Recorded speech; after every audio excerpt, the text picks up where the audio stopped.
stops us from moving forward and taking action and being our best? Does anybody know? Anybody? What stops everybody in their tracks from moving forward and being the best version of themselves? Nobody? All of them? Yes. What? Fear of the unknown. And, oh, good job. Good job. So every human being on this planet is hardwired into their nervous system to experience fear. Every single person. There's nothing that we're going to say or do today, here or now or anytime that is going to remove fear from your nervous system. Every single one of us is hardwired to experience fear. And there's two types of fear, right? And that is fear of not being good enough at something. Ooh, I was going to bring something for you guys too. Fear of not being good enough and fear of not being loved. So a lot of you who know me know that I feel pretty confident in my abilities. I have a business. I've had a business for over a decade now. Wow, going on 2 decades. Holy smokes. Wow, it's been a long time. I'm going to have to go take a break. So I've had a business for over 2 decades. I have competed in countless races and Ironman national events. I've been at 4 world championships. I've been on podiums all over the world.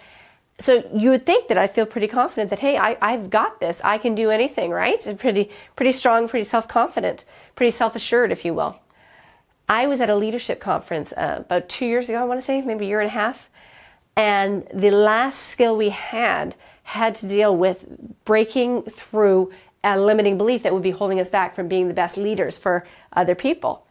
And I thought, well, this is no problem. This is exciting. I'm going to crush this piece of cake. And it was a board breaking. And a lot of times when you see people breaking these boards, they've been spending at least 2 years training to figure out how to do these boards, right? Well, we went through a process about 30 minutes learning how to properly do this, but it was taught to us from a perspective of getting rid of whatever your limiting belief is and where you want to be and what you're moving forward to in your life. So you wrote down on your board, I was going to bring my board and show it to you guys. You wrote down on your board what your limiting belief was. I didn't think I had it. I wrote down they're not being good enough.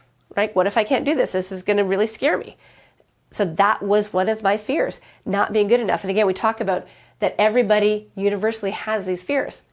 So we go through the 30-minute process, we do all the exercises and engagements, and then we come and we line up, somebody's holding our board for us, and we come up and we break through that board as hard as we can.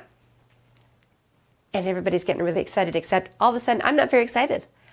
I have got so much fear. I am now immobilized. It is stopping me from taking action. And my eyes start getting really red and they start welling up. And, it's one of those things where I keep stepping back, hoping nobody's going to notice.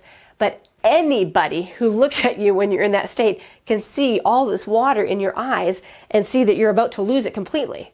I'm sure my face was completely red and I was trying to focus on my breathing. Anyway, I was shocked. It took me, absolutely floored me. It took me by surprise. So there were 900 people in this workshop, and 900 people lining up, and everybody's excited, and they're all breaking these boards. And I kept moving to the back, as if I kept moving to the back and I didn't get to the front, I wouldn't have to do it, and I wouldn't have to face that fear of not being good enough. But I will tell you exactly what happened. After I had a brief moment, which felt like eternity, but it was probably more like 4 minutes, maybe 5 total, of feeling that I wasn't good enough and I couldn't do it, I said, teaching moment, Angie. Learn, learn, learn. Do not run away. You're not going to, avoidance is not going to help you here. Learn. What do you need to do? What do you need to do? And I immediately started managing my state. I started managing my focus, what I was focusing on, what I was feeling, what I was breathing, started managing some of the physiological factors we're talking about. I'll tell you what, I walked up, they held my board. One try, I just went straight through it, broke it right in half. I just bawled my eyes out. The trainers pick you up and everybody's excited. But that is how immobilizing fear can be.